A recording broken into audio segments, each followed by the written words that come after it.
Welcome, everybody, to another exciting episode of Steady Lads. We have some really exciting topics to go through today, plus a new segment at the end. So we're curious to see in the comments what you guys think about it. So as usual, I have with me Taiki, the humble farmer. I have Justin, the head of Astaria, and I have Thiki, who is the busboy at Scimitar Capital, hoping for a promotion, hopefully soon. So yeah, there's a lot to get into. Justin, where do you want to kick off? Let's talk Shibarium. I think that's where we ended episode 3. Dicky, what's going on over there? I've seen some crazy stuff on Twitter.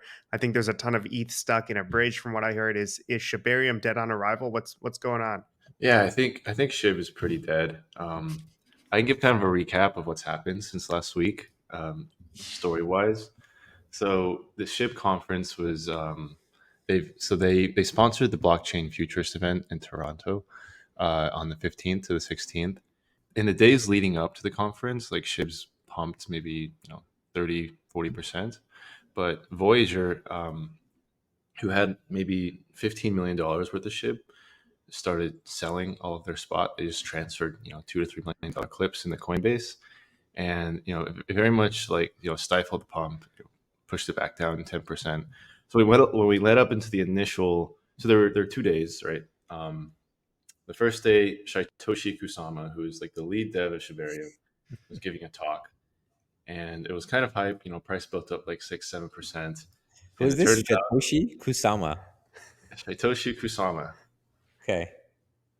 He's I think the backstory is that he's one of the co-founders of Shib that actually held on to all their Shib and then dumped it at the top, and like is worth like a few $1 billion now. Wow. What a god. What a god. He's completely anonymous, but he is doxxed. So like, yeah, his name's like Neymar. He like lives in LA. And were you in person? You went to this conference to see them speak or what happened? Were you streaming it?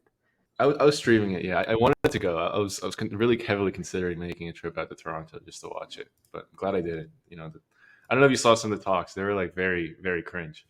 No, I missed the talks. I'll pull up a few things we had to share though.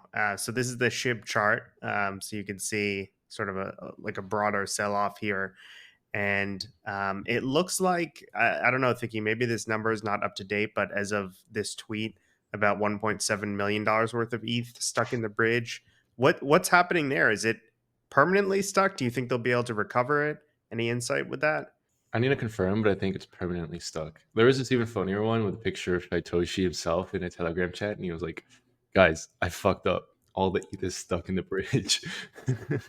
Yeah, I think we have that one here. This was actually going to be my tweet for a new segment, but yeah, it's absolutely hilarious. It looks like this is like a Snapchat message or maybe just something from Telegram. But yeah, not great. Yeah, So are you definitely out not. of SHIB? Like, what's your plan there? Yeah, my plan is to. I'm still in my short. I was in and out all week. I shorted also when they had a hyped announcement and ended up just being Satoshi announcing his book deal, like 44 tenets What? of crypto trading. Yeah, it was very hype, but yeah, it ended up being just a book deal that he was shilling. I think I'm Wow. gonna hold it to zero, like legitimately hold this thing to zero. I think with Shibarium gone, like Shiba is just completely dead. Like I actually think the exchanges are gonna delist it, and yeah, that's my target. And you're holding to zero because you're into Wow. the FinDom stuff yourself, or you're just a committed bag holder? Oh, I forgot to say, yeah, I flipped short after the podcast last week. Yeah, sorry everybody. Told you I was long, but as soon as the podcast ended, I flipped short. No. There were a few Scimitar days. Capital, man. I'm curious to get people's thoughts on like meme coins in general, because right now like there's Pepe, big like the Harry Potter Sonic Tendy new, and people think that the old dot coins are dead. Like, do you think Doge and Shiv are just gonna dwindle down like slowly to zero, and like Pepe is gonna take over? Like, what do you guys think about that? I don't think the new ones can hold a candle to the Doge. I don't know. We'll always get new ones. I think the generation twos and generation threes might have a harder time, but the OGs like Doge will always have some status. But I don't know, like the Harry Potter Obama Sonic Inu one, it just reaches new levels of, uh, redacting. So I have a little different take on this. So the only thing I'm holding in any like real size right now is ETH, for better or worse. And I think though, like Doge is going to have a better return if they're, in the next cycle. That's just my thesis. I also think SHIB will as well. I mean, you're taking on a lot more risk, but like at the end of the day, we know what's going to happen, right? Like the playbook has been written. Like BTC or ETH are going to lead us out of a bear market. There's going to be new innovations, new applications built, and then eventually, when the prices are high enough, people are going to start to look at Doge and SHIB and say, "Wait a minute, these things never pumped. They're undervalued relative to Bitcoin and ETH and these other coins and L1s that are pumping. Like, let's buy that." And that's going to be the narrative for a few weeks on Twitter, and these things are going to go absolutely crazy again.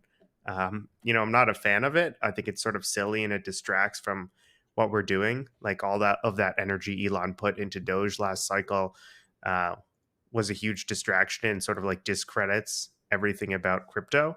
But I think that's what's going to happen. Like I'm not going to trade on it myself, but I think, yeah, Doge is probably going to be a good play. We'll see. I Yeah. think SHIB holding to zero is aggressive. If Jump was able to bail out Wormhole Bridge for 300,000 ETH, and this guy's supposed to be a billionaire, I mean, he should be able to do 1,000 ETH, right? Yeah, think about all those book deals and those royalties. Keep the bones coming. We'll see. We'll see. We'll make Shaitoshi pay the iron price. He'll just get liquidated on Aave. I agree with Jordy's take though that like both. So I feel like new generation meme coins are kind of like that euthanasia roller coaster where like it still has a mini pump, but it's always just like less and less. I think it does it's a warning tale for meme projects that try to become utility as well, or like have a fundamental value in having an L2. Yeah, they're just going to do it really terribly, I think, and it's just going to set it up for disaster. Is like the takeaway from this. Yeah, I mean, it's sort of like what we see with Cardano, right? It's like when you're kind of just a meme coin, which I think Cardano is in a lot of ways, like you never want to actually execute. Like it's always better to just have the roadmap, which is really sad, right? Like when Cardano, I don't if you guys remember, launched smart contracts at the peak of last cycle, huge run up, and then they realized like, oh, we can't actually execute on this. Smart contracts on Cardano are like very hard to create. There's like some technical limitations and it's just down only from there. And yeah, I think we're going to continue to see those sorts of things. Is like the roadmap is always more bullish than the execution or the failed execution. I have like a loosely held thesis that like maybe stacks like the Bitcoin L2 can be like the Cardano of this cycle. It's like this idea around smart contracts on Bitcoin. And I think like this promise, especially if Bitcoin pumps into the halving or pumps after the halving, I can definitely see SDX like just go crazy. It's like, oh, like L2 on Bitcoin, like what a huge total addressable market. Like, have you guys looked into stacks at all? There's been a few attempts to pump it around the ordinals time. I remember that was when we were getting inundated with a lot of stacks propaganda. But it seemed to die down right now. But you're right, around the halving, it might come back up. So that's definitely one to just see if traction starts to happen. Mm-hmm.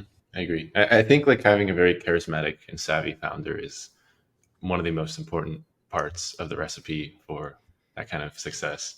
Yeah, I mean Charles Hoskinson is pretty high up on that list. Yeah. He's memeable. He controls the stage. I was watching some Masari conference highlights, and every video has like 100 views. But if you go to the Charles Hoskinson one, where he's got this like massive belly and just walking around with his big belly, it's got like 40,000 views. So he knows how to be charismatic, and he's built an army. He was talking in the SHIB conference, and he talked right before the SHIB announcement, the major He was one. there. Damn. Yeah, he was there. Charles Hoskins, also like another one of the co-founders of Ethereum was there. It was actually kind of hype. But great storyteller. I actually kind of want to learn from how good he tells stories. It's just man's got a silver tongue. All right, next week on the podcast, Vicky will do his best storytelling impersonation. Maybe we can get him on as a guest. Well, you need to stop talking shit about Cardano if he's going to come on. I mean, if he watches it, yeah, I'll be very respectful. Okay. Charles, we'll get you on. We do plan from next week to start trialing guest segments as well. We'll bring on guests from projects that are active in space right now, and instead of just asking them to tell us boring shit about their project, we'll try to have a conversation about one aspect that is maybe a bit more spicy, and try to keep you guys awake. So that'll be coming from next week. We've seen the launch of Say this week, and maybe that'll be something to talk about next week. It's a little bit early now. We're in the middle of it. There's a lot of tweets going around about the airdrop. Are people getting free airdrops by just like moving 10,000 into the bridge and then just milking it? No one really knows exactly what's going on. I don't know. Maybe you guys have been following it. I haven't been that close on it, but maybe it's one to ask next week once the dust clears. And talking about dust clearing, so another big news that came out this week, we can bring up the story from the dropped lawsuit, which I think many people in the crypto space were happy to see. Thicky, you played a part in this as well, so must be Yeah, this was a really cool story.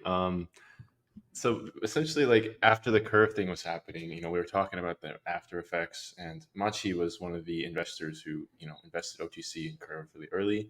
So I was on a Spaces on Sunday, talking about how the first tranche of curve investors, like I said, weren't the most virtuous crowd, and it happened that Machi was actually listening. So he invited himself up on the stage, and then understandably, he was like upset by my comments. He was like, kind of went off on a rant about how he really resented those comments. But we were able to have some cool discussion afterwards. Jordy was on the Spaces as well, and Jordy asked of Machi if he wanted to potentially resolve things in the DMs. This is relating to the case with ZachXBT. Yeah. He ended up messaging me, and a week later, this is something that I think is great for the space because, first of all, ZachXBT, regardless of the specific article, whether it's fully accurate or was not, he has been a very net positive for the space. And we don't want to just be facing North Korean hackers all the time and have nobody as a defense line. And he's kind of like the immune system. He tracks stuff down, he gives it to the authorities. Like, we need him because otherwise the proportion of crypto scammers and legit people in crypto just gets out of whack. So what I have to say is that regardless of whether someone's feelings are hurt because somebody called them out and maybe even made mistakes, maybe said something that they did wrong, maybe they didn't do, who knows exactly what the truth is. And many times we don't really have a way to know, because the thing with blockchain detective work is it'll get you so far. It'll show you that some transactions were made, but it doesn't show you who was exactly clicking buttons and what exactly they were intending to do. And you don't know whose wallets are whose because unless it's WorldCoin, there's no physical eyeball scanning on the wallet. So I think what happened in this case was, Machi felt like the story, which we can bring up the article, the story of Machi Big Brother. It's been edited now. This is a Medium post that came out last year that Zach wrote, and in this story, one of the salacious stories, the main centerpiece was around Formosa Financial, which I've learned a lot about in the last couple of weeks. So Formosa was a 2018 project. Now, this story initially had a title saying Jeff Wong embezzled 22,000 ETH from Formosa Financial. Like that was kind of the claim. And there was, reasons to think that basically there was a 22,000 ETH transfer out of the ICO. Like 3 weeks after the ICO happened, they raised all this ETH, and then half of it, out of the 44,000, half of it got transferred out into two wallets, and the wallets just deposited it into Binance, and it kind of moved around. And Zach tries to do some detective work and see which devs it goes to, and it goes to some Taiwanese devs. And the assumption was that Jeff Huang, who is Machi Big Brother, was the one getting this money, which he disputed and kept disputing throughout. Now, I don't know what you guys think, but it's an interesting game theory situation, because if someone is personally damaged, like their reputation they feel is damaged, from a game theory perspective, like you can kind of fight back and go to like legal and try to dox and go through this thing, but you're maybe hurting the community more than you're helping yourself, and then the community is going to kind of uh, rush in and kind of attack you for hurting someone who is a key part of the community, regardless of whether you're right or wrong. So I sympathize with both sides, right? um, I don't know what you guys would do in that situation. Like, what if you guys, like Justin, if you wake up one day and you see an article like Justin Bram stole 5,000 ETH from Astaria and transferred it to his wallet. Like, let's say it was wrong. Let's just say it was wrong. What would you do? So yeah, it's a really interesting situation. This is like, I think something we see all the time, and like obviously not just in crypto, in so many different industries. And the issue is like once these allegations, true or not, are out there, people already have their opinions, and their opinions are basically set. So what you can do is, you post your rebuttal, and I know Machi did that, and I don't think people really bought into it too much. And I don't think this lawsuit or the withdrawal of the lawsuit changes their opinion. I think this is sort of one of the things where you just have to, like, if you know you're right, you have to do your best to put the facts out there and hope that the truth is like what wins out. I'm not saying that's what happened with Machi. I don't know what the real situation is, but I think the more, like, people often think like, oh, everyone's thinking about me. They care what I have to say. They care what happens with this. But like most people in Twitter, just, in crypto Twitter and in crypto, just totally forgot about this. And I think the lawsuit brings more attention to it that's negative, and I think withdrawing it brings more attention to it. So I think it's sort of like once these allegations are out there, there's not much you can do. You rebut the facts, and then the more attention you bring to it, the worse it is. Because I don't think anyone's opinion has changed substantially because Zach sued, or because Machi sued, because he withdrew the suit, because Zach updated the article. Like, I think people's conceptions about Machi are out there. I don't think, addressing it is helpful for anyone. Yeah, I think everyone takes their reputation very seriously, and they do want to defend it, and I fully sympathize with that fact. And there were quite a lot of changes made to the article to keep it more fact based rather than speculation. Because if you're not sure exactly whose wallet this is, and you see some transfers, it's better to be a bit more fact based. And I think the work Zach does, it's extremely valuable to the community. It's very hard work, and it is a very thankless task. We've talked about it in the past where you're doing a benefit to other people, but then you're putting yourself at risk. You can get sued, you can get attacked, you can get swatted, like all kinds of danger you're putting yourself into. And yeah, you get some social credibility and all this stuff and a lot of support, which is nice, but there's a lot of negativity. And I mean, Taiki, you're one of the good guys in the space. I know, in the past, I've personally offered you seed round allocations and projects I was excited about, and you're like, no, like I keep clean, like I don't want to, cloud, I don't want to take anything. So do you think it's a thankless task to keep such a clean rep, or how do you see it for yourself? Yeah, I mean, it's all about like having values, right? That you like stand by. And I mean, one of the reasons I don't participate in like seed rounds is that like if I'm making content and most of my audience is retail, I want to be able to empathize with like I guess like what they're going through. And if I'm like just getting like just like circle jerking like all these seed deals, then like I feel like I'll lose the motive and like the drive to like be really in the trenches. And there's like the saying, right? It takes 10 years to build a brand and like one day to like just send it to zero. And I feel like Zach is kind of like this invisible hand in the markets, at least on crypto Twitter or crypto X, whatever you want to call it, that kind of moderates like all the shady behavior. And I guess from a game theoretical perspective, like if you don't want to deal with the potential of Zach writing a thread about you, it's like don't do any like shady stuff. It's good and bad because like Zach has like a lot of power, right? Like it's like if Zach writes a thread on somebody and like even if he's wrong, like if it's out there, it gets retweeted like 10,000 times, and it kind of tarnishes the person's reputation. So for that reason, like I just like don't do anything that might even be remotely considered shady. I think that's like the best path forward. Of course, there's like always scams and like rugs in crypto where people like just make $1 million, like taking money from their followers, and then in like a month people forget about it, and then they do like another scam. But I think, I kind of view my platform, my brand, in like a long-term lens.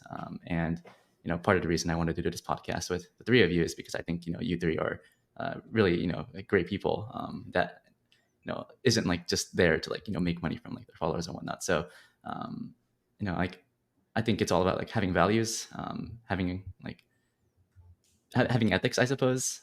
And I think that's something missing in crypto that I think will have a lot more value like in the future because I think this space is going to grow like exponentially. And how many bull markets until Taiki becomes the villain? He's going to be the main character in like 2030.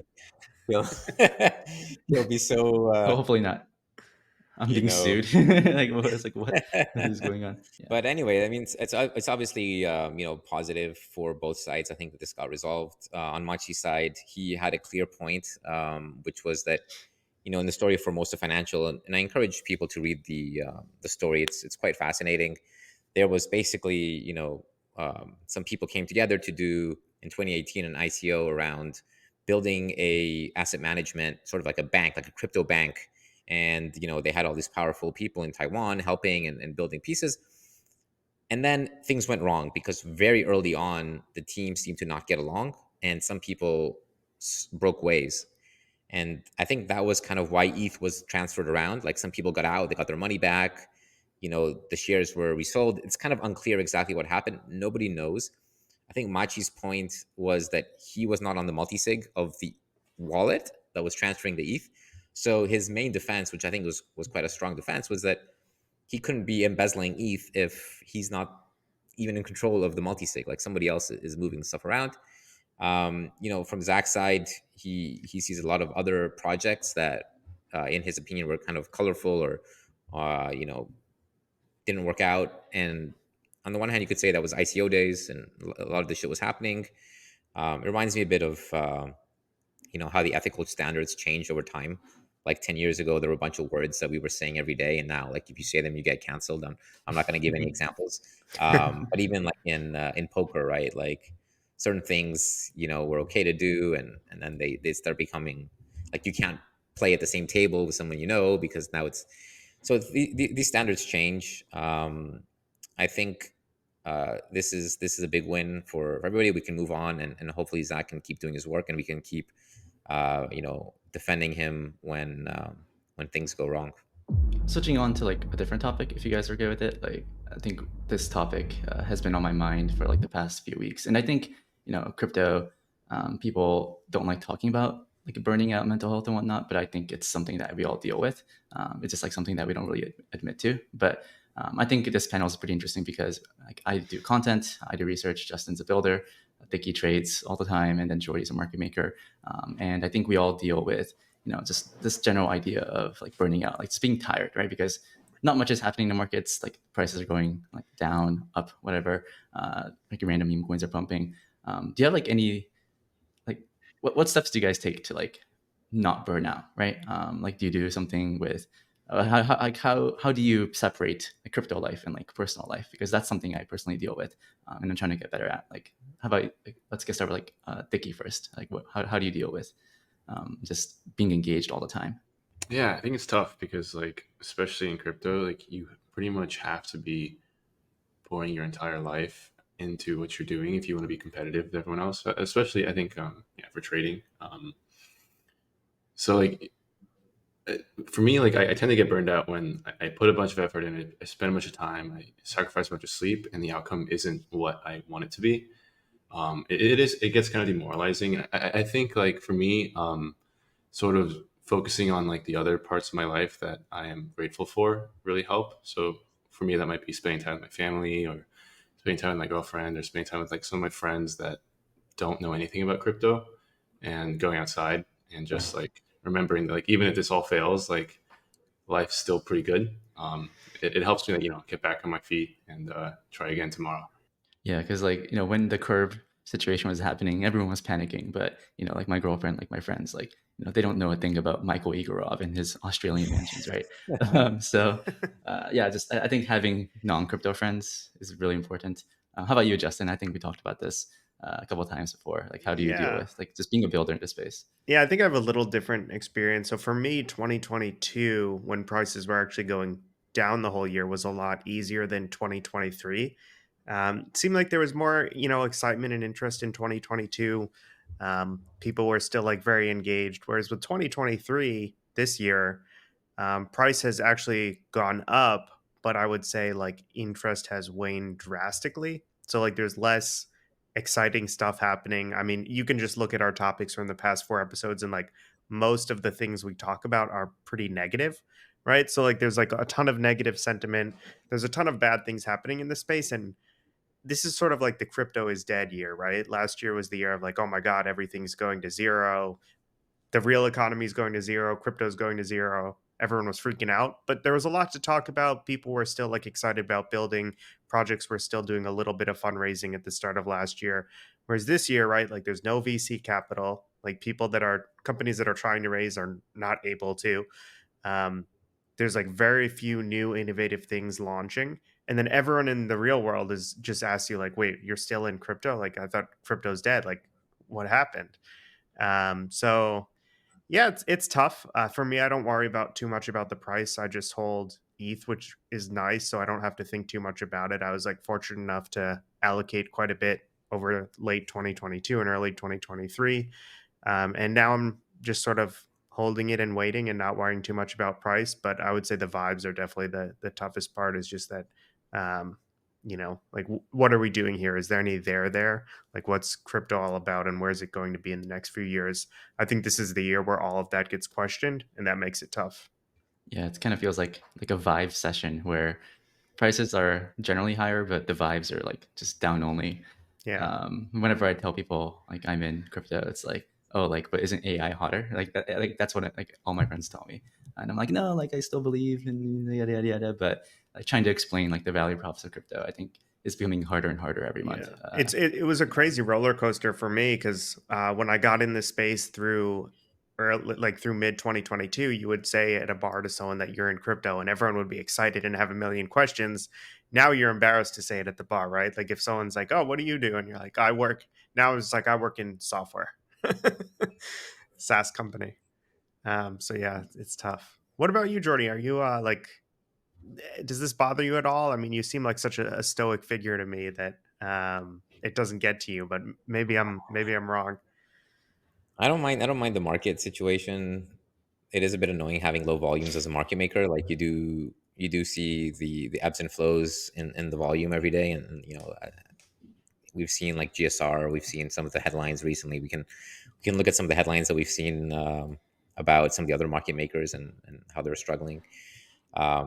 For me personally, I think there's so many lessons that we've learned from the last cycle, and I'm still digesting them. And it's so philosophically interesting to think like, what is crypto going to be? Where is it going to go from here? And I've gotten involved with Mantle because I want to be a little bit on the builder side, not on the builder side, but on the product side to understand. I don't want to just criticize and talk shit about Olympus or this guys and they're doing this wrong and Luna's a Ponzi and all this stuff. I want to be able to say that, okay, I understand what it is to actually try to build a product for the masses to use, like a crypto product that is useful for people that they can manage their financial lives with and doesn't rug them.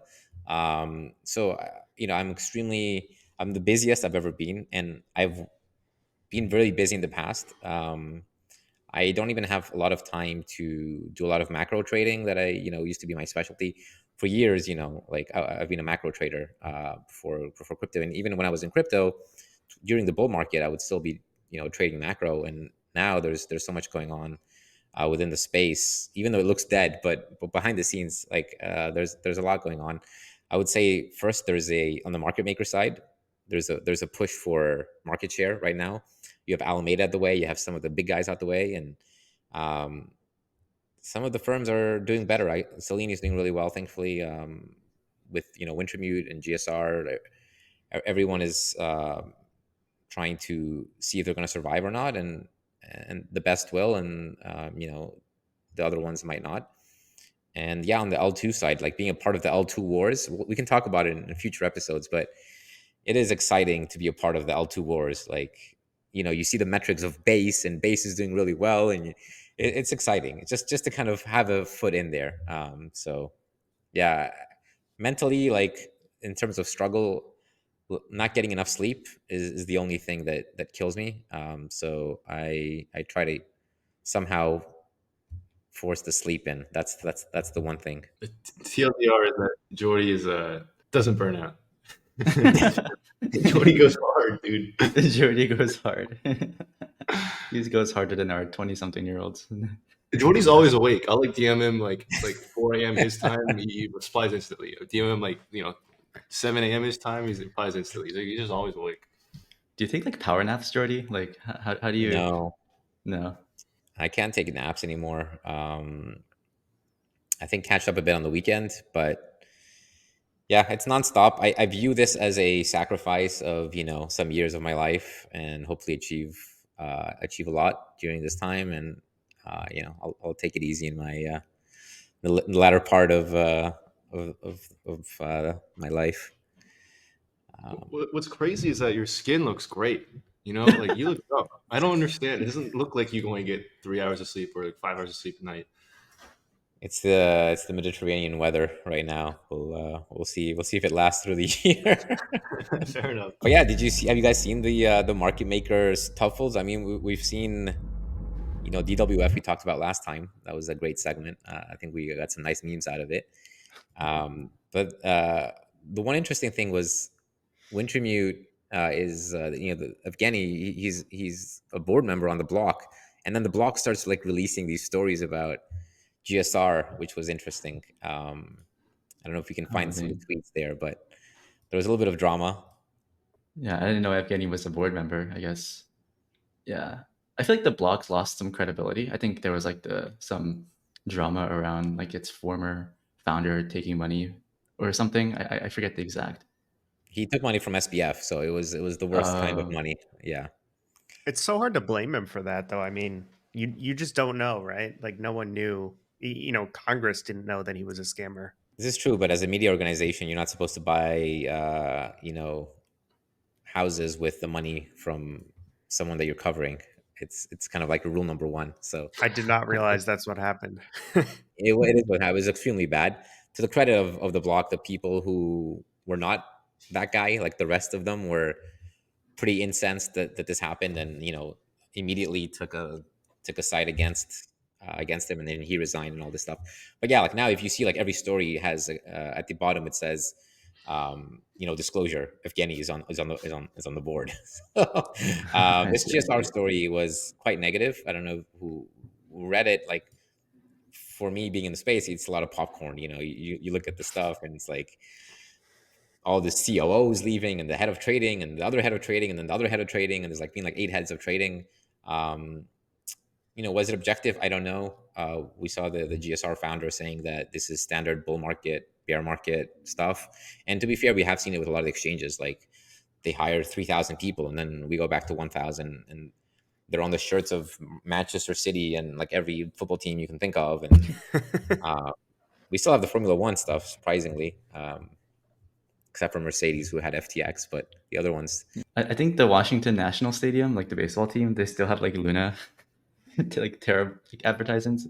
Like they're like, what? Why is that still up? But yeah, like lots of marketing spend going down the drain there.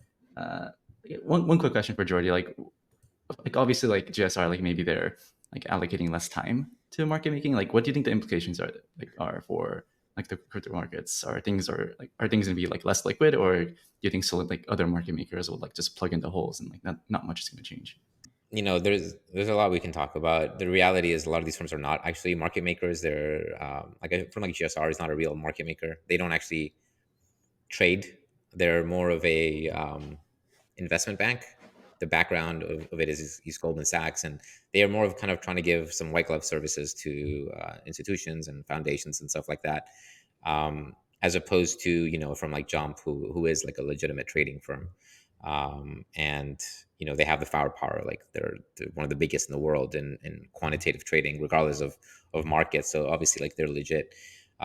So you have two types of firms. You have like the DWF, GSR types, which they're more of BD. They're trying to do business development. They come and they're market making in the sense of they'll take your tokens and they'll try to put them on the book and not lose money.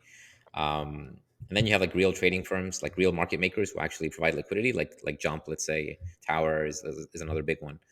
I don't think that the liquidity is suffering because of GSR. They don't matter at all. It's irrelevant. Okay. The firms that matter for that are large ones like Tower. If they have an issue, you'll see the difference. Maybe Jane Street, firm like that. It is interesting. We coincide in the crypto community. I can sympathize with everybody else who's watching, because you see these big market making firms, and Evgeny talks about it. We'll look at it at the end, but it seems like this big boogeyman thing where they're these shadowy firms and they have their algorithms, and what are they doing, and people think they're just printing money and pumping and dumping stuff, and you know some of them, like we discussed last week maybe are are explicitly doing it. But there's a lot that are just trying to make some algorithm buy and sell without losing money. And So we saw before the GSR announcement or article came out, I think tons of altcoins just dumped, like 5% or so. BTC and ETH were like fairly flat at the time. There was then the GSR news came out, and then there was speculation on Twitter that this was GSR like exiting all of their positions. Is there any truth to that? Is it just a coincidence? What happened? So I'm not sure. It doesn't look like a GSR thing, because the only things that they can dump are their venture book. It's not like they have tokens that they can dump otherwise, because they're market making tokens. They have to like return them. They're loans. So unless they're dumping their venture book because they're in really bad shape, it looks more like a Voyager kind of thing, where we have one of these bankruptcies and there's some OTC. So what happens is like all of the assets under Voyager get bundled together, and people just get dollars back. So somebody has to take all the assets and dump them, turn them into dollars, and give them back to people. That's kind of what it looks like on the outside to me. But maybe by the time this thing comes out, we'll have learned it is GSR and they're bankrupt or something. But I don't think so. That's not what I. Jory, as far as you know, like GSR doesn't run like a big sort of stat arb relative value or alt book, do they? No, definitely not. Zero chance. That is not something that they do. Yeah. The only ones that would do something like that are from like Jane Street. Gotcha. I mean, it does kind of look like with your Voyager comment, like I thought that was plausible, but like ETH BTC has been doing pretty well, and like if I remember correctly, Voyager's like kind of overweight ETH. So if it were Voyager, I'd expect ETH to sell off more than BTC. There was some speculation, though, that people would, if you're in the position of liquidating a bunch of assets, you would start with the long tail and not even dump the BTC or ETH. Because if you dump those as well, you'll just wreck the whole market. So you Yeah. keep the majors last. Yeah, for sure. There was some speculation about that. Yeah, I don't know. I still think like we saw this interesting market behavior in Robinhood, where like we saw the alts dump, and then the majors dumped, and then on that majors dump, like the alts like were actually moving up, or they weren't moving at all. Like it almost feels like maybe some stat arbor would like hit inventory capacity, and they're like, we can't afford to move the alts down anymore, so we'll just let the majors dump and the alts not do anything else. Like we saw a little bit of that behavior last night, which is kind of interesting. Yeah, we have to keep an eye on this move. We've obviously had flat markets for a couple of weeks where literally nothing was happening, and unfortunately, the first move we got was down. So keeping an eye on it. I'm still pretty optimistic. Justin said, yeah, like this year is a rough year, but 2024 we're gonna have hopefully ETF and Bitcoin halvening, and we're gonna make it. So let's see. Wag me. Yeah. Wag me. But yeah, with that, let's go to our new segment. So obviously we've been trialing the degen of the week, and I'm bullish on this week. We've been trialing different things, and this week we have a fun one for you guys. It's pasta of the week. So hopefully we have some nice graphics up there. And in line with the crypto Twitter lore, we will be reading some amazing tweets, and hopefully in the future we can copy pasta them without people knowing what we're referring to. And we're gonna do this first. Yeah. So let me to give some background. I think if you've been using on-chain like DeFi and like L2s in general, like ZK Sync, like all these L2s with little like actual value, people are like just airdrop farming and whatnot. It's been full of rugs, right? Like developers just like fork, like PancakeSwap and like Aave and like just rug the assets. And then this is on the 14th. This DEX on the base chain was like, okay, like the team is, we shut down the farm to prevent further damage. We lost some assets, but the DEX itself is not affected in any way. Don't worry. We are very sorry for your loss. And I love like the very last line, like, we are very sorry for your loss. It kind of sounds like, it's not like someone died, right? Like, we're like very sorry for your loss. And then, like this, the devs are like, you know what, like it doesn't really matter. And I'm sure like the token's like nuking. I'm not even sure if they have a token, but I just feel like I see this pasta every single week, like some random L2 DEX just like rugging, and then like blaming some complicated thing that who knows, like maybe it's like an inside job. So this is like my pasta of the week, like L2 DEX is just like constantly rugging its users. I like that. Since I don't have a pasta this week, I'm going to be the judge of these. I'm going to this one a 7 out of 10. I really like the last line. I like last line because it's like, it's very much just like, we're not going to pay back. That's essentially what it says. Like, sorry guys. Yeah, it's transferring the blame to someone else, basically. It's like mistakes were made with the wallet I controlled. Exactly. I was a bit lazy this week, so I don't have a pasta, unfortunately. But, Alex, I did want to tell you something else. So I think you need to stop blaming others for your degeneracy, because you're such a degenerate. You need to understand what real market makers are doing for a living. And dude, like, just get control of your life for a change, okay? If you're going to be a docile person, I don't care, because we make money off docile people. So unfortunately, I don't have a pasta, but I just wanted to give you my thoughts, Vicky. I needed that. Thanks, Jordy. So yeah, this beautiful tweet here.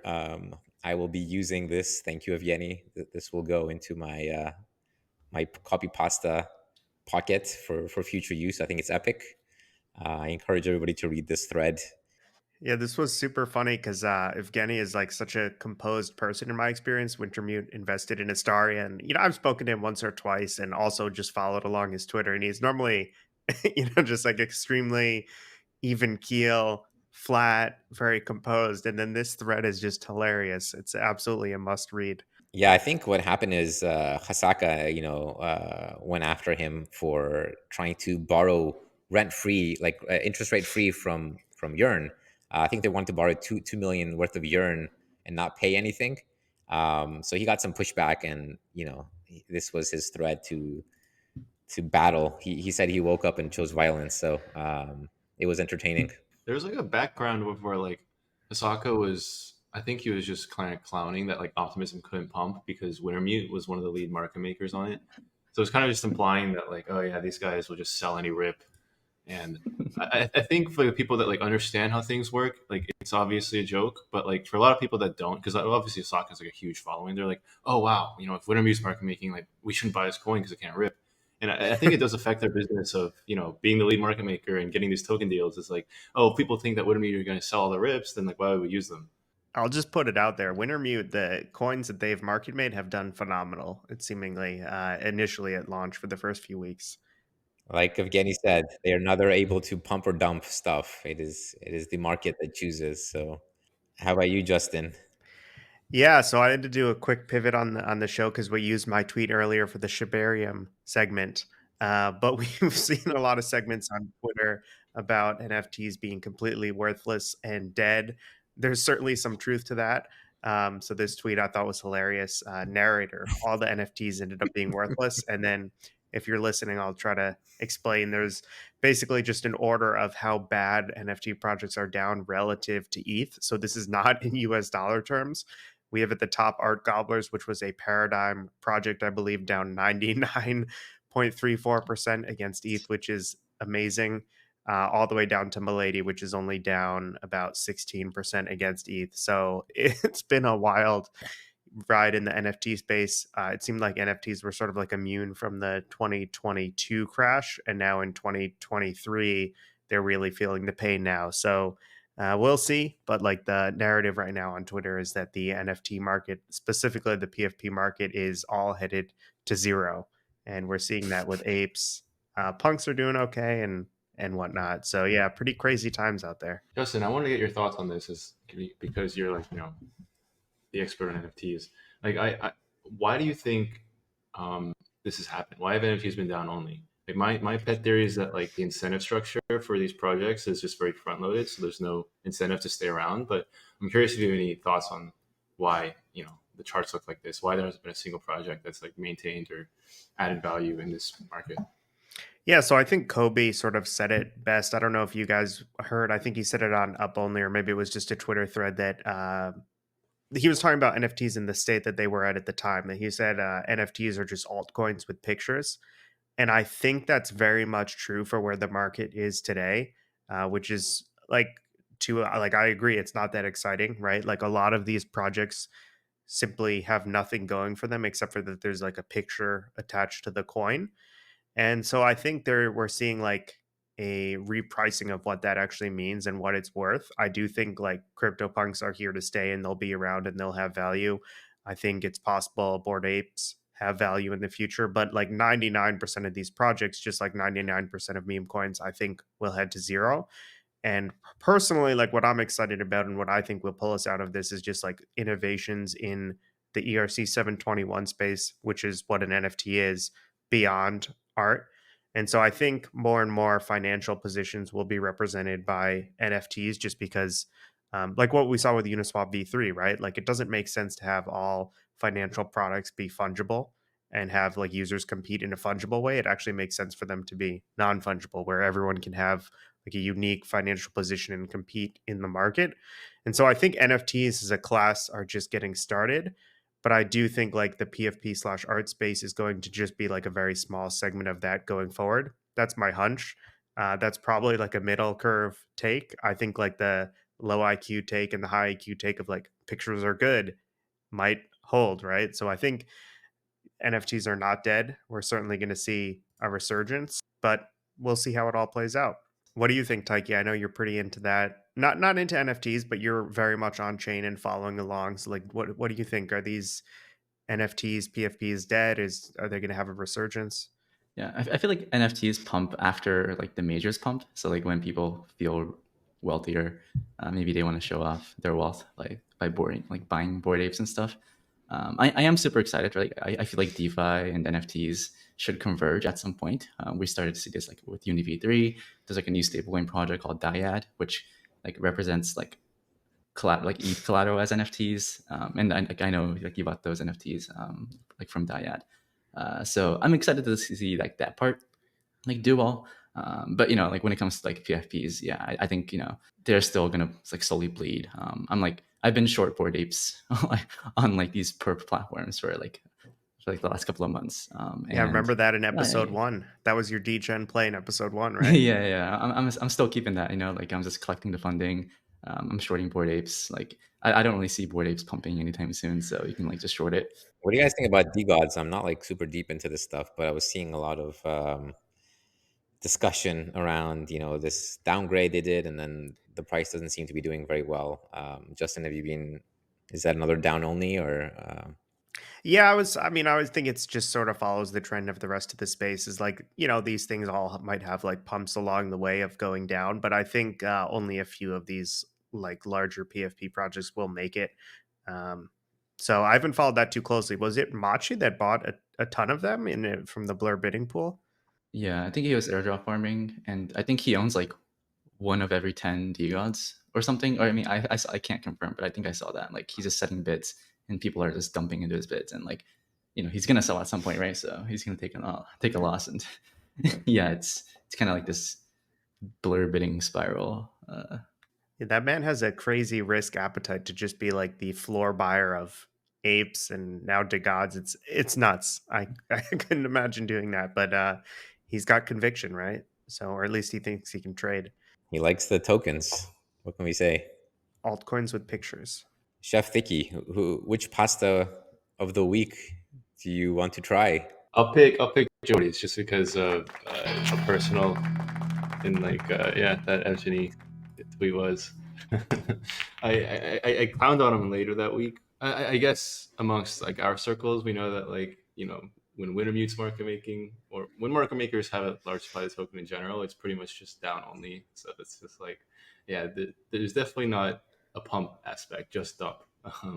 But yeah, I think I'm going to start calling people docile and not serious people from now on too after this. Lots of new pastas to be consumed from now on. Let us know what you guys think of the new segment, or which one of our closing segments you like the most, so we can do those ones more often. And yeah, thanks for joining, and see you next week. Bye, everyone.